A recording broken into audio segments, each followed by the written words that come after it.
Só de Índia. Começamos? Muito bem. Boa tarde a todos. Bem-vindo a mais uma live aqui com o Guilherme. Aqui é o Christian da Kinetec. Então, que o pessoal está entrando, eu vou lembrar novamente do nosso canal do YouTube, dos nossos canais podcast.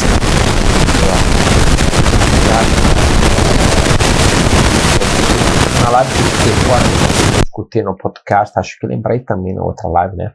Fantástico, recomendo muito o podcast, escutem nos podcasts o máximo que quiser. Então, hoje temos uma live que vai encerrar um ciclo, tá? Um ciclo onde a gente apresentou literaturas que traziam evidências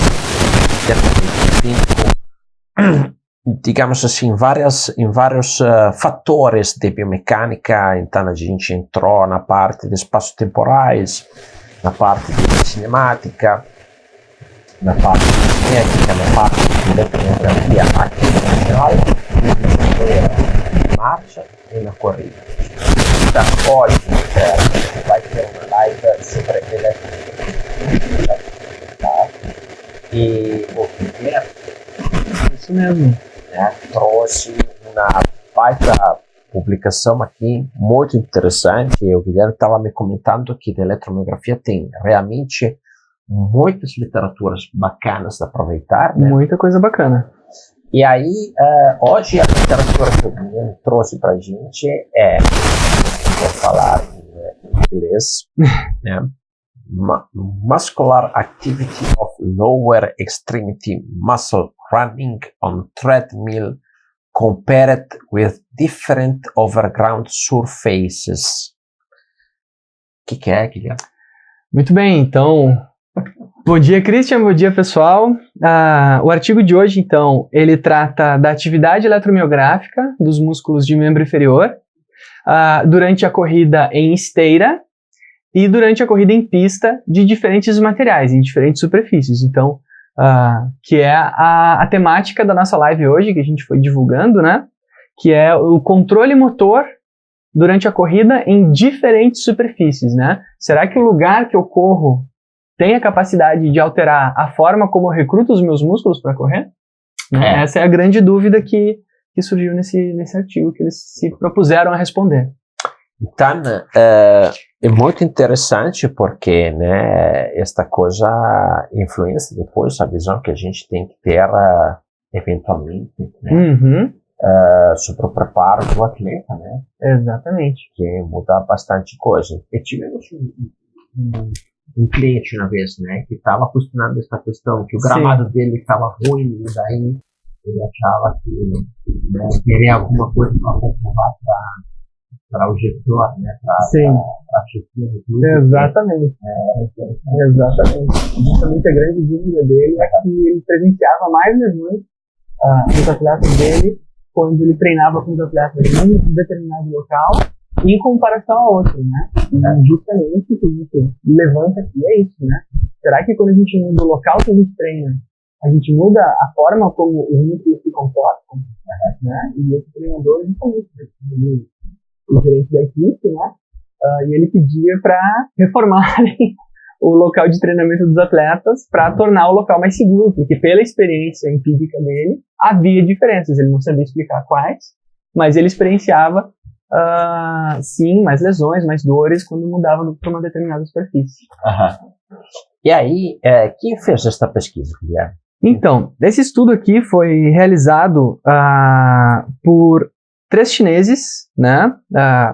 2 chineses da China e um do Canadá, né? Todos com nome chinês aqui, da Universidade de Xangai e da Universidade de Ottawa, no Canadá. Então foi um trabalho em colaboração aqui, por esses 3 autores, que é o Lin Wang, o Yulian Hong e o Jin Xian Li, né? São 3 chineses. Sim, treinei um pouco para falar o nome deles aí. Fizeram os 3 juntos esse estudo no ano de 2014, tá? Então, comenta ali, ou manda em direto, a referência para vocês poderem fazer o download. Sim. Fizeram em colaboração esse estudo para tentar identificar esses elementos. E como foi a metodologia Então, do estudo? A metodologia do estudo, né? Aqui. Foram 13 corredores, né? 13 corredores todos com padrão de corrida em calcanhar, que tinham uma experiência de corrida, que já sabiam correr, né? Que estavam acostumados a correr tanto em esteira quanto em piso, né? E a idade média desses corredores era de 22 anos. Então, todos jovens, né? Todos homens, para eliminar porque a gente tem algumas pequenas diferenças quando a gente compara homens e mulheres correndo. A forma do controle motor, né? A forma com que os músculos são recrutados muda um pouquinho. Sim. Quando a gente compara homens e mulheres. Uhum. Então eles optaram por Também utilizar a idade que a gente a idade, exatamente. Não, falar Mesma faixa etária, tudo muito próximo, né? Sim. E o que eles fizeram? Bom, eles fizeram os atletas correrem todos na mesma velocidade, uma velocidade de aproximadamente 3,8 metros por segundo, que dá alguma coisa em torno de 10, 11 km por hora, em 4 ambientes. Né? O primeiro ambiente é a esteira, né? Uma esteira tradicional, comercial, né? Numa pista que era num gramado, né? Uma pista de grama, que eles chamam, numa pista dessas de atletismo oficiais, assim, que são de piso emborrachado, né? O pessoal que pratica o atletismo conhece esse tipo de material, que é uma pista que é uma espécie de borracha ao solo, né? Uhum. Que é boa porque ela tem uma tração, né? Muito boa. E uma outra pista de concreto, né? Ou asfalto, que seria numa progressão aqui da densidade dos materiais. A grama seria o menos denso, né? O mais macio. A borracha, uma densidade intermediária. E o concreto, o piso mais duro. Né? E a esteira ali como sendo um ambiente alternativo para se fazer essa comparação geral da corrida nesses 4 ambientes. Controlado, né? Okay. Exatamente. E aí, que tipo de músculos eles avaliaram, Guilherme, dentro Então, quais foram os músculos que eles avaliaram? Foram 2 músculos na coxa e 2 músculos na perna. Na coxa, anteriormente, eles avaliaram o reto femoral e o bíceps femoral posteriormente. Sim. E na perna, anteriormente, o tibial anterior e os gastrocnêmios posteriormente, né? Então foram 2 músculos de coxa e 2 músculos de perna para tentar tirar esse parâmetro geral, esse perfil de como o membro inferior se comporta de uma forma global durante essas 4 situações. Ok. E estas diferenças, Guilherme, de correr na esteira, grama, borrachada ou no concreto, foram já estudadas sobre outros fatores biomecânicos? Sim, então, uma questão muito importante, assim, que é o que levou os autores a realizar esse estudo, é que há muita controvérsia ainda na literatura tentando explicar o que acontece com os músculos quando eu corro, né? Porque o controle motor ele é uma questão muito individual. Sim. Há grande variabilidade. Tem estudos que avaliam apenas a variabilidade de uma mesma pessoa quando ela corre. E já há. Né? Durante a corrida, a gente vai gerando pequenos ajustes no recrutamento muscular e a gente não tem um padrão muito sólido de corrida, né? Um padrão muito rígido. Nós temos uma forma de recrutar os músculos, mas eles mudam bastante. E conforme a gente muda a pista, isso muda mais ainda. Né? Além da eletromiografia, nós temos elementos como a força de reação do solo, a pressão plantar e até os momentos articulares que são diferentes quando a gente corre ou em esteira, ou em grama, ou em piso emborrachado, ou no concreto. Então, uma série de elementos no nosso corpo sofrem adaptações o tempo todo enquanto nós estamos correndo e mais ainda quando nós corremos em diferentes ambientes. Certo. Né? O impacto muda, o arrastro, o artrito muda, né? Muda. Exatamente. Exatamente. E daí, contamos um pouquinho, Guilherme, como é normalmente que é o padrão de recrutamento esperado na corrida? Ele altera também mais a velocidade? Então, tem alguns estudos, e depois eu posso mandar também, se vocês quiserem, que conforme a gente muda a velocidade, os nossos recrutamentos musculares alteram também. É interessante, por exemplo, que o músculo glúteo máximo, por exemplo, né, trazendo não falando dos músculos avaliados aqui, tá? Mas em pessoas assim com peso de aproximadamente 70 quilos e idade aqui entre 20 e 30 anos, o músculo glúteo máximo ele começa a ser um propulsor efetivamente relevante a partir dos 11, 12 km por hora. Então, a nossa estratégia motora ela também vai depender da velocidade. Por isso que eles escolheram essa velocidade intermediária, aonde eles não excluem nem as pessoas que caminham em velocidades inferiores a 10, 12 km por hora, e nem as pessoas que correm a mais, 13, 14 km por hora, durante a sua tarefa. Né? Então, eles escolheram essa velocidade em torno de 10, 11, por ser uma velocidade intermediária. Então, a própria velocidade tem a capacidade de mudar o nosso recrutamento muscular, sim. E nesse sentido, né, a gente tem que, antes de tentar trazer os resultados do estudo, entender para que serve cada músculo durante a corrida. Né? Para que serve cada músculo durante a corrida? Uma coisa interessante é que cada agrupamento muscular vai ter uma função específica enquanto a gente corre. Né? Por exemplo, o músculo quadríceps, ele tem uma função basicamente de amortecimento. Né? Quando a gente pisa no chão, ele age excentricamente, né? Amortecendo e dissipando as forças de reação do solo entre as nossas articulações. Então, o quadríceps tem essa função de forma importante. Ainda na coxa, o músculo bíceps femoral, né, os isquiotibiais, eles já têm uma importância um pouco mais estabilizadora. No entanto, em indivíduos mais treinados, ele é um importante propulsor. Né? Nós podemos usar os músculos flexores de joelho para contribuir na nossa propulsão. Me vem na cabeça os africanos ali, maratonetas, né? Aquela perna que vai lá atrás. Exatamente. Que sobe o calcanhar até o glúteo quase. Né? Aí eles estão realmente usando a força. Isso que é.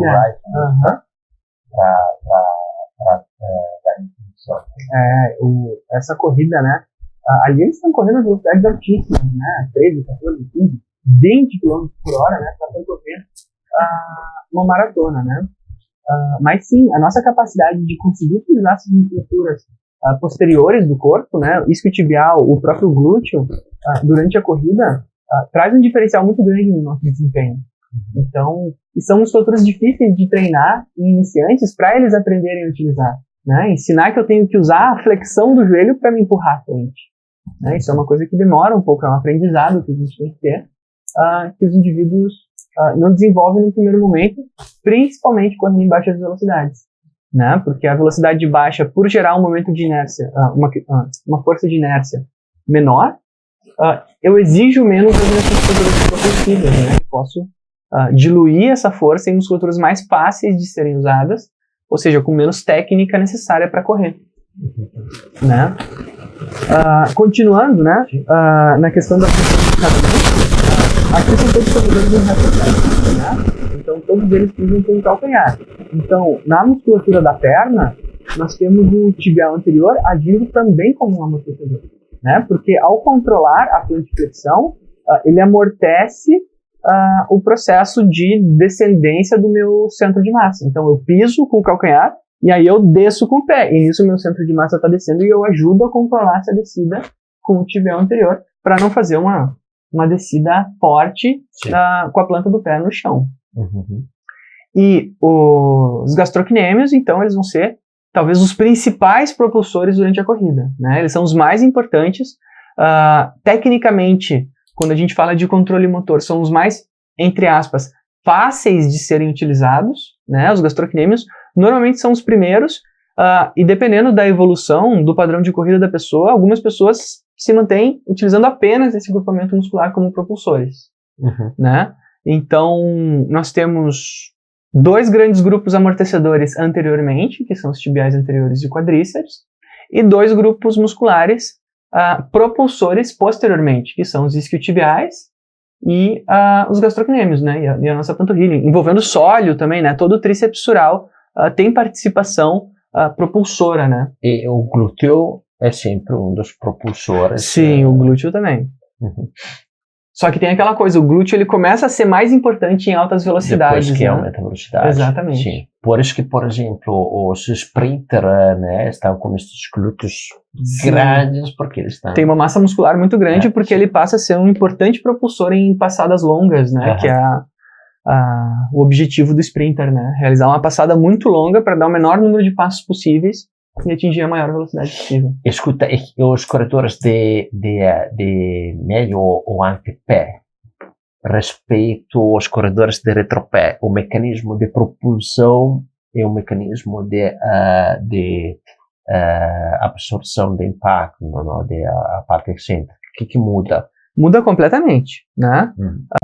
Por quê? Porque no momento que a gente pisa em antepé, a gente redistribui as forças, né? Quando a gente conversou sobre momentos articulares, né? Ou seja, a função de cada articulação durante a corrida, no momento em que a gente corre em antepé, há uma mudança drástica nesse formato, aonde o tríceps sural passa a ser o grande responsável por uma série de efeitos. Ele é um amortecedor e um propulsor.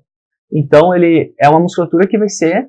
a sua relevância vai ser aumentada. A solicitação aumenta muito. Exatamente. Por isso que a gente não recomenda mudanças abruptas do padrão de corrida ou, enfim, né, essas questões de correr em antepé e retropé. Tem que ser uma mudança de estratégia, sim, muito bem controlada. Porque eu tiro o papel amortecedor do tibial anterior e passo para os gastrocnêmios, né, para o tríceps sural. E outra coisa mais interessante é que, como eu diminuo um pouco a flexão do joelho, eu também diminuo a participação do quadríceps. E parte da função de amortecimento do próprio quadríceps é distribuída para o tríceps sural também. Exatamente. A gente não costuma dizer que ele pode ser sobrecarregado, né? Porque uma pessoa pode ter um bom preparo para correr nesse padrão. No entanto, ele vai ser uma musculatura muito mais solicitada durante o padrão em antepé do que durante a corrida em retropé. É um grupo muscular excelente para o desenvolvimento elástico. Evolutivamente, esse grupo muscular se tornou o nosso grande armazenador de potencial elástico. Durante as corridas, os saltos, os deslocamentos de forma geral, esse músculo ele sempre vai ser o principal propulsor. Inclusive durante o salto. Né? A gente já falou bastante de salto aqui e a gente vê que geralmente o tríceps sural ele é muito bom para contribuir na atividade propulsora. Então, quando eu trago um antepé como um grupo muscular amortecedor e propulsor, aumenta a sua responsabilidade durante a corrida, eu estou levando a minha sobrecarga para uma estrutura mais hábil em absorver, controlar e depois liberar essa energia. Sim. Que é ou o seja, tríceps o sural. mecanismo mola que ele vai ter, né, é muito eficiente. Se carregar e depois explodir, vai contribuir assim na Exatamente. Pra Ao invés de eu ter 2 molas funcionando, né, de forma intermediária, né, o quadríceps e o tibial anterior, né, o que eu faço? Eu levo essa função de mola para a musculatura que tem maior potencial elástico e torno ele a minha grande mola e aproveito essa energia de mola de amortecimento para a propulsão. Né, que é uma das grandes questões da corrida em antepé é essa otimização de energia, né? Porque eu uso a energia que eu usei para amortecer e devolvo isso em energia potencial, né? Para essa energia potencial novamente em movimento propulsivo. Obrigado. Sim. Exatamente. Okay. Temos comentários aí, Sandro? Temos alguns comentários. O Robson comentou aqui: vocês são fera, estou sempre acompanhando pelos podcasts. Opa, Robson, obrigado. Grande podcast. E maravilha. O Lucas Físio perguntou onde encontrar os podcasts. Tanto se tu tem Apple, né, se tu tem iPhone, dentro do aplicativo dos podcasts, tu tem lá Kinetec Tecnologia Biomecânica. E se tu tem Spotify, lá também tem Kinetec, tecnologia biomecânica. Exatamente. Então você pode usar tanto o Spotify quanto os próprios aplicativos de cada... O aplicativo da Apple. Da mesmo. Google, Sim. da Apple, Sim. né? Inclusive o meu tá aqui, ó. Eu deixo sempre aberto ali já na tela inicial. Uhum. Eu uso Android e, cara, você abre ali, digita podcast. Se você não usa o Spotify, digita podcast na loja de aplicativos. Vai ter ali já o player de podcasts para você. E tem sobre vários temas, né? Para ler. Exato. É bem interessante. E tem no site da Kinetec também, nos conteúdos, tem o nosso podcast listado lá. É verdade. É verdade. Isso eu sempre esqueço. Aí tu entra lá no site, onde tem a icona do podcast, tu clica ali, ele te joga lá numa página onde tu vai ter todos os podcasts que tu pode escutar os áudios É ali. verdade, no site, Sim. diretamente no site. Então entra no site e já aperta Exato. o play, sem baixar nada. Pode dar um play ali, sem usar outros aplicativos. Exatamente. É verdade. E Diego Batista, ele perguntou se vão tirar dúvidas. Pode mandar. Vamos, manda Vai, dúvidas, vai, por vai. favor. Sim. Vão mandando dúvidas. Sim. A gente esquece de falar às vezes, né? Mas fiquem à vontade para mandar perguntas. A porque live gente tá com... é por isso, né, pessoal? Justamente, quanto mais interação a gente tem aqui, Sim. melhor. Eu fico super satisfeito quando vocês mandam perguntas Uhum. pra gente tentar contribuir o máximo possível Sim. com a construção do conhecimento, né? Sim, Essa é a sim. nossa grande Fizemos motivação. em tempo real, assim, justamente por isso, para vocês Exatamente. tirar dúvidas aqui. Ok? Ok. Aí, vamos um pouquinho para frente. Então, a gente começou a ver um pouquinho cada músculo, Isso que mesmo. contribuição ele tem e como eles trabalham dentro do ciclo da corrida. Guilherme. Isso mesmo. Como que eles trabalham dentro do ciclo? Essa é assim, ó.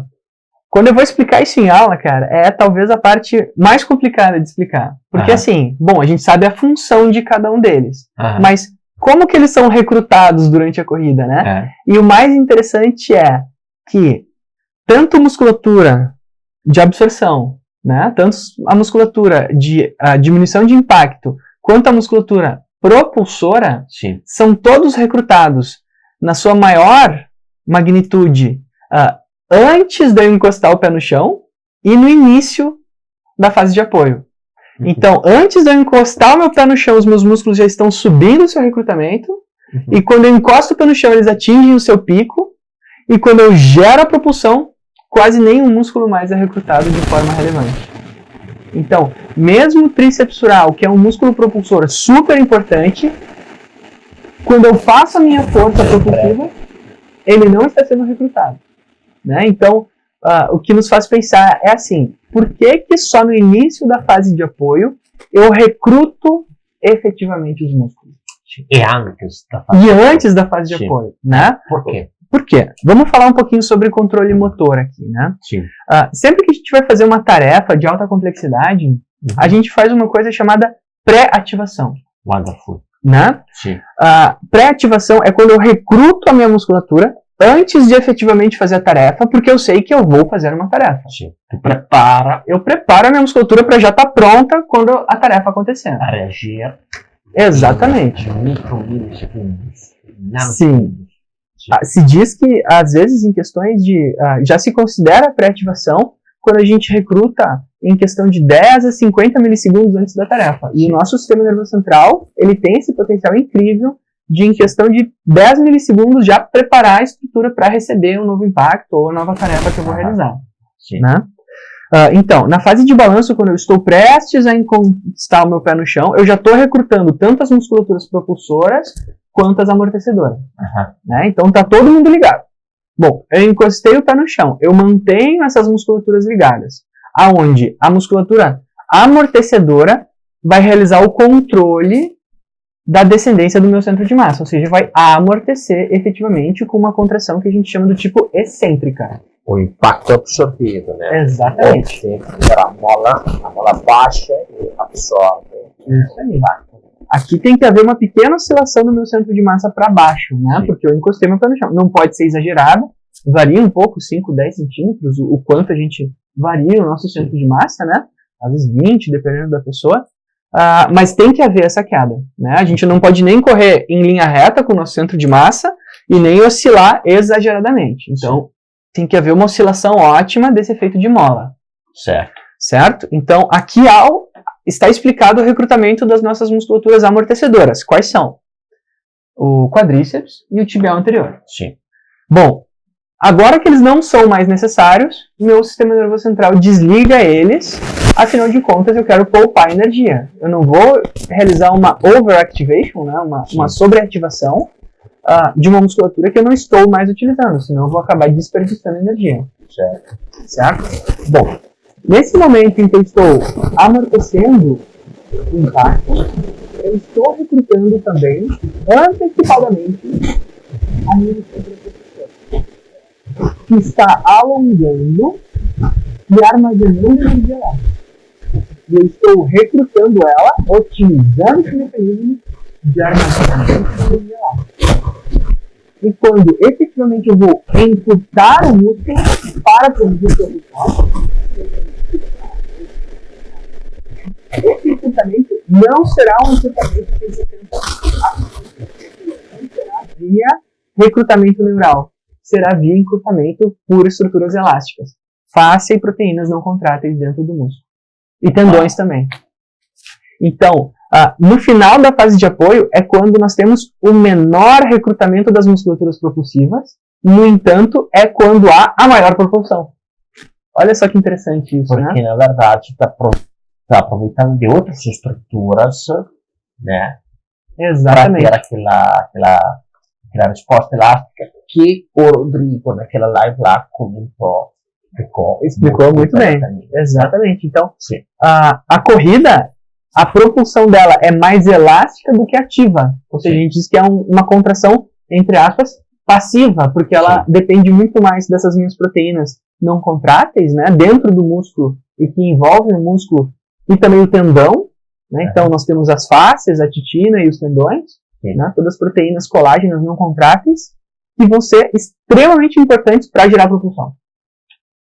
Né? Quem tiver dúvidas nesse elemento, por favor, pergunta se aqui. Porque assim da ver era interessante ter eu não me organizei muito bem, mas era interessante a gente ter uma visão dentro do ciclo de ativação dos músculos, sabe que, né? Mas se vocês querem conhecer mais para ver um relatório de eletromiografia na corrida, realmente como é que os músculos estão aparecendo, né? Como é que é a contração, podem fazer contato conosco, marcamos um horário juntos, a gente vai explicar ali o relatório para vocês, sem problema.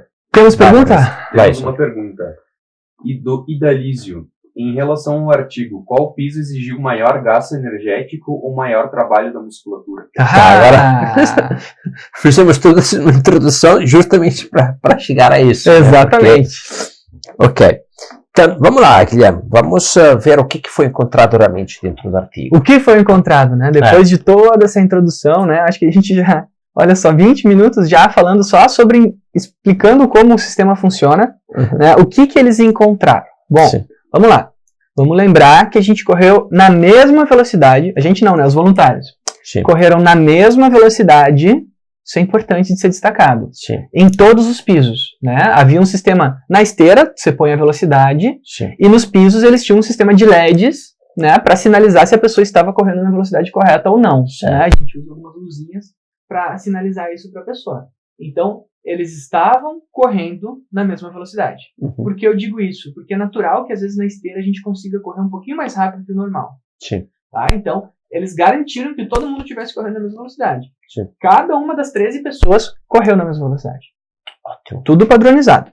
Bom, mesmo estilo de corrida, mesma idade, né? Exatamente, para tentar ser o mais padrão possível. E o que foi encontrado, então? Vamos lá.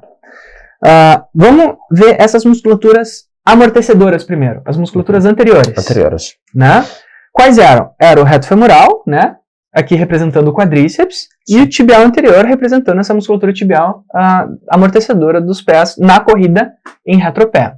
O que aconteceu? O reto femoral, conforme a gente mudava de solo, ele apresentava diferenças no recrutamento. Qual era? A esteira é a que apresentou menor recrutamento dessa musculatura. Em seguida veio a corrida em grama. Após a corrida em borracha.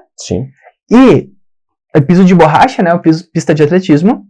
E aquela superfície que apresentou o maior recrutamento das minhas musculaturas amortecedoras na região do quadríceps foi o concreto. Né, a corrida em pista dura. Né? Olha só que interessante. Na esteira, os meus mecanismos de amortecimento são pouco necessários. Isso se tratando de joelho, tá? Sim. Na grama, também são pouquinhos. Mas no concreto e na pista de borracha, já há um aumento na necessidade de amortecer por via de joelho.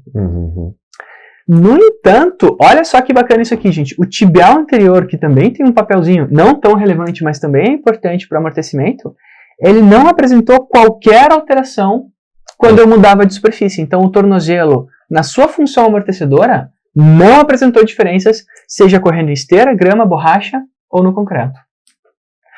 Bom, essas são as musculaturas anteriores, né? As musculaturas amortecedoras.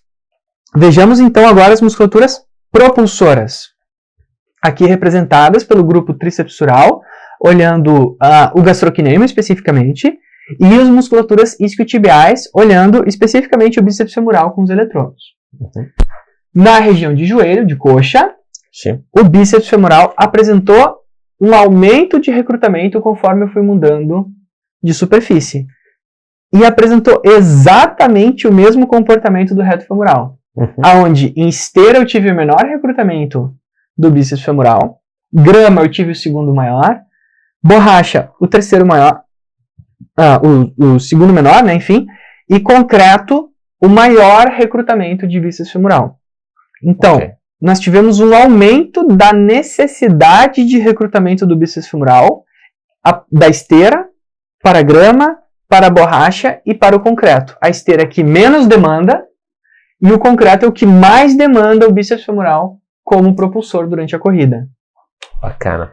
E, enfim, o gastrocnêmio. O gastrocnêmio, assim como o tibial anterior não mudou, o gastrocnêmio também não teve alterações relevantes conforme mudava de superfície.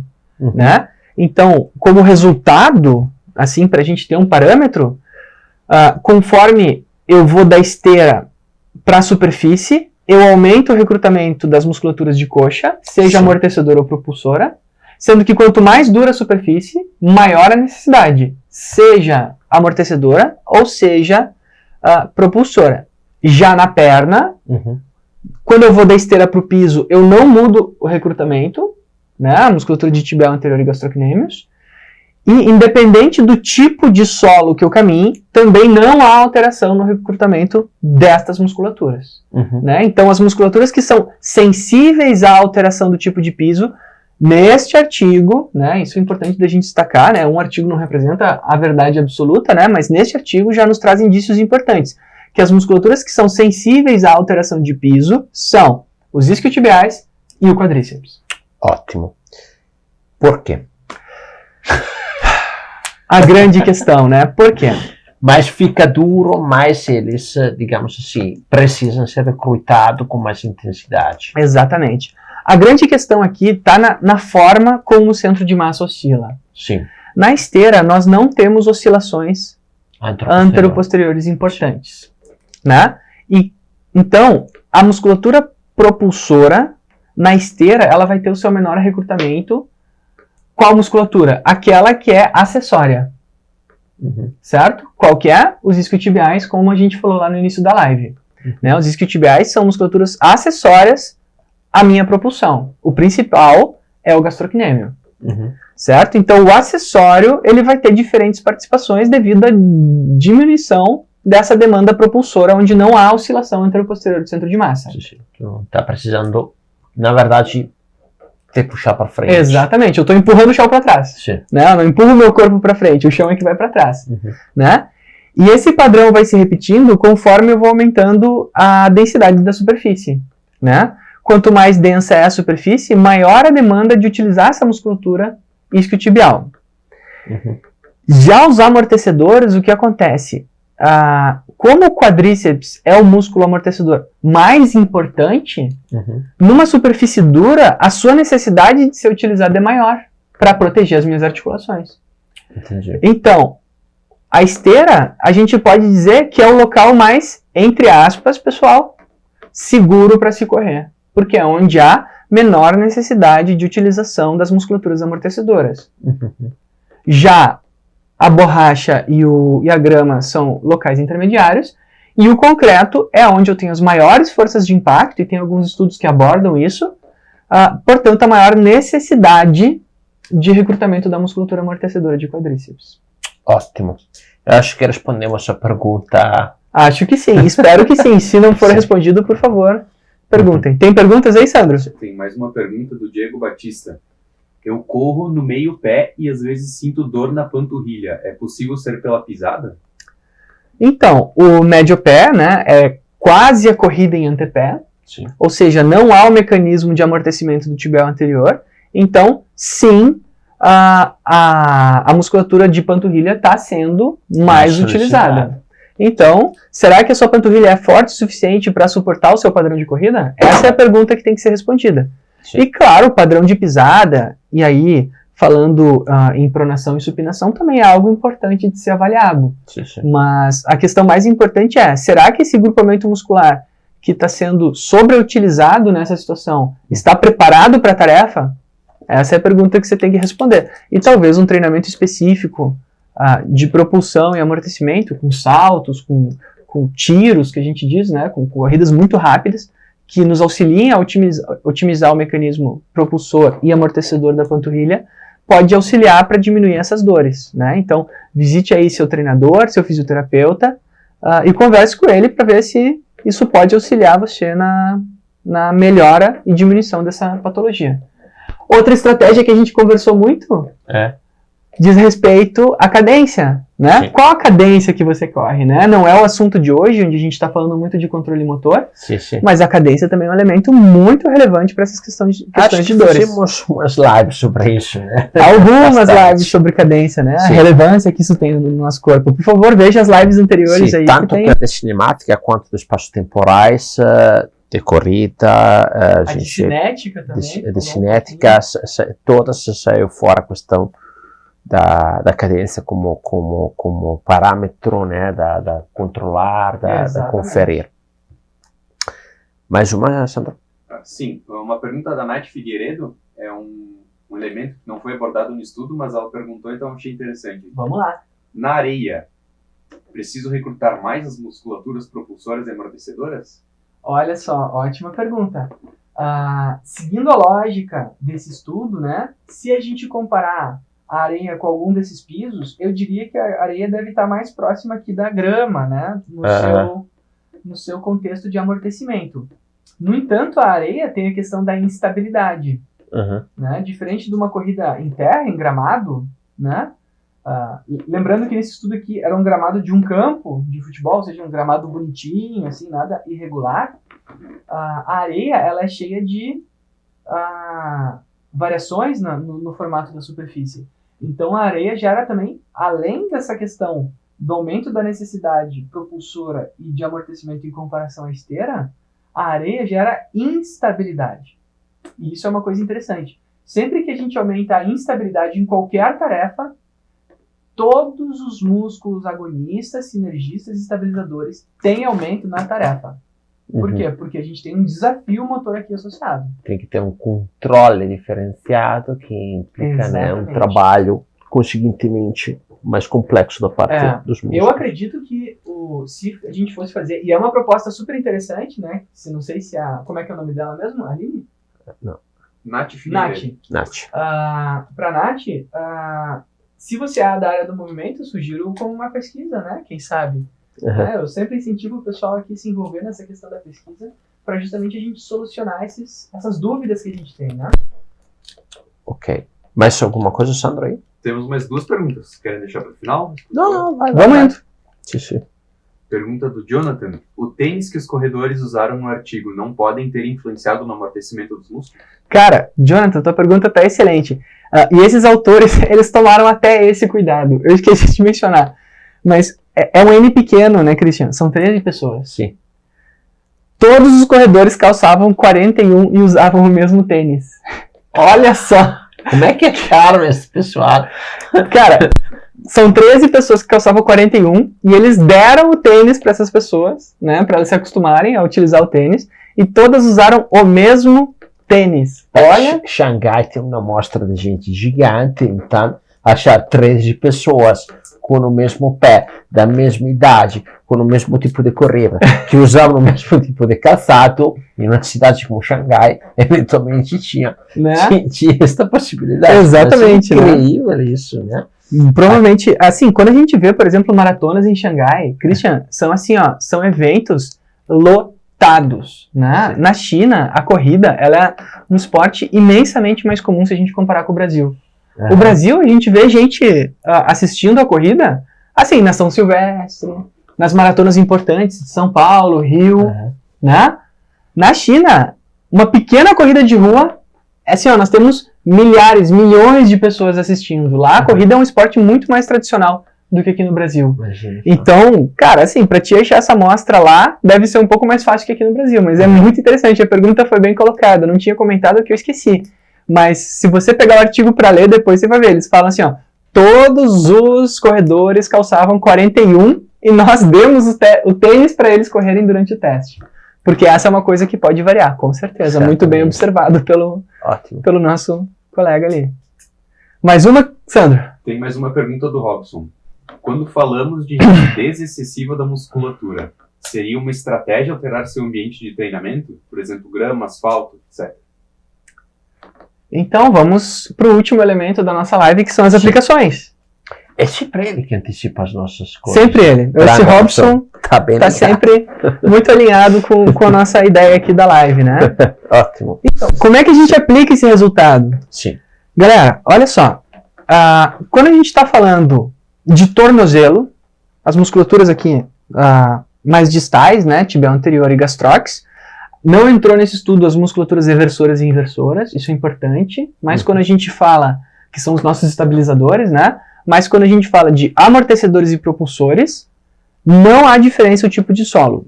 Então, a escolha do tipo de solo não é uma estratégia quando a gente fala de musculaturas de tornozelo. Esse é o primeiro ponto. Por que não faz diferença? Sim. Certo? Então, independente se eu tiver num processo de reabilitação de alguma lesão, dor na panturrilha, dor de tibial anterior, eu não vou usar o tipo de solo como uma estratégia. Eu vou usar outras estratégias, como, por exemplo, ver a questão da cadência, o fortalecimento muscular, alongamento, liberação miofascial. Outras estratégias para tentar tratar e abordar essas musculaturas, né? Como no caso ali ele trouxe a questão da rigidez muscular, né? Sim. Então, uma pessoa encurtada, né? Ou com muita tensão muscular. Daqui para baixo, essa não é uma estratégia. Agora, quando nós falamos da musculatura do quadríceps e dos isquiotibiais, aí nós já temos essa como uma estratégia. Exatamente. Né? Se o meu objetivo é reduzir o recrutamento de quadríceps ou isquiotibiais, seja por dor na região ou seja por processo de reabilitação, a minha escolha é sempre ir para superfícies menos demandantes, seja a esteira ou a grama. Muito obrigado. Ou a grama, esteira ou grama, né? Aonde é mais seguro tanto para a musculatura amortecedora quanto para a musculatura isquiotibial, que é a propulsora. Agora, se o meu objetivo é incentivar que esse meu atleta recrute essas musculaturas, aí qual é o local que eu vou utilizar? Eu vou utilizar o concreto e a borracha. A borracha. Né? Eu vou usar o concreto e a pista de atletismo, porque aqui eu estou incentivando o meu atleta a usar o quadríceps e os isquiotibiais. Certo? Então, sim, você pode usar a mudança do terreno como estratégia de treinamento. Depende se seu objetivo é diminuir o recrutamento das musculaturas de coxa ou aumentar o recrutamento dessas musculaturas. A gente, dependendo do tipo de piso, a gente vai ter diferenças na estratégia motora utilizada. Ótimo, Guilherme. Então, Robson, respondemos? Espero que sim, Acho que sim, né? Vamos ver. Tem mais coisas que podemos colocar aqui, Guilherme, sobre esta publicação? Assim, fechando, né, a publicação, fiquem à vontade aí para mandar perguntas, quem ainda tiver. O elemento mais relevante aqui que os autores trouxeram é que há mudanças na intensidade do recrutamento. Tá? A intensidade é o que? É o quanto eu recruto cada músculo. Né? E a gente construiu uma escadinha aqui, onde na coxa eu tenho uma escadinha de esteira, para grama, para pista de atletismo emborrachada e aí o concreto. Né? Eu tenho essa ascendente no quanto eu recruto essas musculaturas. Mas quem assistiu a nossa live de marcha, né, nós abordamos outra questão, que é o quando nós ativamos as musculaturas. Ou seja, se nós recrutamos antes, depois, mais tarde, mais cedo, em relação à tarefa motora que eu estou realizando. E na corrida, não há alterações no tempo de recrutamento dos músculos. Esta é uma avaliação que não foi encontrada nesse estudo. Né? Então, se eu quero ensinar o meu atleta alguma técnica de corrida para antecipar o recrutamento ou retardar o recrutamento, dependendo da situação, a mudança de piso não parece ser uma estratégia. Então, isso tem que ser claro, né? Porque mesmo na eletromiografia, a gente tem várias variáveis para estar se observando. Né? E a gente pode utilizar, então, como fechamento global, que a mudança de piso ela é muito proveitosa para as musculaturas proximais, já para as musculaturas distais não faz tanta diferença. Ok. Como um fechamento. Eu acho que foi muito, muito boa, né? Trazemos uma visão bem interessante sobre isso. Incrível como é que eles acharam esses corredores, Sim, grupo homogêneo. Eu acho que só na China mesmo, pra gente ter grupos tão homogêneos, né? Sim. Com esse Talvez perfil. mesma altura. Né? Se duvidar, eram todos parecidos de altura também, né? Tá. Talvez até de aparência também. Ok. Aí, temos mais alguma coisa, Alessandro? Temos. Sim. Diego Batista comentou: tirou minhas dúvidas e aprendi muita coisa na live. Top. Pô, que bom, Diego. Muito obrigado. Obrigado, Diego, por participar. Compartilha ali com os colegas que tu acham que podem se interessar. Manda a live, fala, assiste ali que tem alguma coisa interessante. E temos uma pergunta do André Luiz. Sim. Qual seria a relação de força entre quadríceps e isquiotibiais em porcentagem? Isso influenciaria no amortecimento durante a corrida? Assim, recrutamento e força tem uma relação próxima. Ou seja, quanto mais eu aumento o recrutamento, teoricamente mais eu aumento a força que aquele músculo está produzindo. No entanto, essa relação não é direta. Tá? Então, não necessariamente eu estaria fazendo mais força ou menos força, tá? Então, esse é um elemento importante. Quando a gente fala de controle motor, nós não estamos fazendo uma relação direta com a força produzida. Força. Exatamente. E outra interpretação que eu posso trazer para a pergunta dele é se assim, se uma pessoa com mais ou menos força mudaria o recrutamento, né? Não sabemos, né? Será que uma pessoa mais forte em quadríceps ou uma pessoa mais forte em isquiotibiais ou mais fraca nessas musculaturas teria o mesmo padrão? Né? É uma sugestão, né? Comparar pessoas muito mais treinadas e muito menos treinadas. Lembrando da uniformidade da amostra desse estudo, todos tinham uma experiência de corrida muito semelhante. Né? Então, será que ser mais forte ou mais fraco nas musculaturas proximais da corrida afeta o controle motor? É uma boa pergunta que a gente tem aí uma série de lacunas, né? Quanto mais a gente aprende, mais dúvidas aparecem. Exatamente. Sandro, temos mais? É isso? Muito bem, então. É isso. Eu acho que foi muito proveitoso também esta live aqui. E daí, pessoal, as próximas lives terão alguns assuntos um pouquinho diferenciados, né? Temos mais 2 lives. É feriado semana que vem? Feriado... É feriado. É feriado, né? Dia 15 é feriado, então provavelmente vamos pular a live do dia 15, porque é uma sexta-feira, né? Isso E aí retomamos no dia 22, Nos vemos em 15 dias, então, em né? 15 dias. Isso Mais aí. uma coisa, Sandra? Para quem está perguntando sobre o artigo, vai ficar aí nas redes sociais da Kinetec, fica também na descrição do vídeo do YouTube depois. Isso aí. Sigam no Instagram lá que eu vou postar o slide apresentando o recrutamento de cada músculo também para vocês assistirem. @GuiBrot. Eu entrei aqui na live algumas vezes aqui, então é só buscar ali o meu E na perfil. Sapiens vai postar também. E na Sapiens também, na Sapiens Biomecânica, também é o perfil ali do Instagram que eu tô desenvolvendo e já tá com bastante gente seguindo ali, bem bacana. Ok, então, pessoal, era isso aí. Dia 22, nova live. Falaremos de alguns resumos aqui, de alguma coisa que a gente trouxe até então. E bom final de semana, bom almoço para o próximo final de semana. Bom feriado para todos. Muito obrigado pela participação. Um grande abraço. Tchau, pessoal. Um abraço.